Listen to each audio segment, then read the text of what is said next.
చక్కగా ఉంటుందట. లోబడే తత్వాన్ని నేర్చుకోవాలి. ఎలా లోబడాలి? సంఘం క్రీస్తుకి ఎలాగైతే లోబడుతుందో అలా లోబడాలట. ఇప్పుడు చూడండి, భార్య భర్తల బంధాన్ని ఎవరితో పోల్చారు?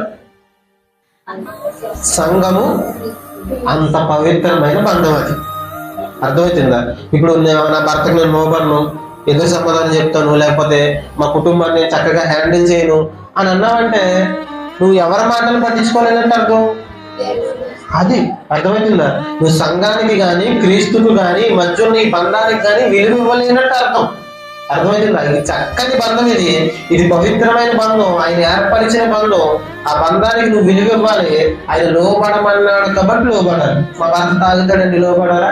లోబడాలి. మా భర్త మంచోడు కాదండి, లోబడాలా? లోబడాలి. లోబడితే మాట అండి కదండి, ఏం చేయడట? లోబడితే మాట ఉండట. దేవుడు చెప్పిన మాట ఏంటంటే లోబడితేనే మాట.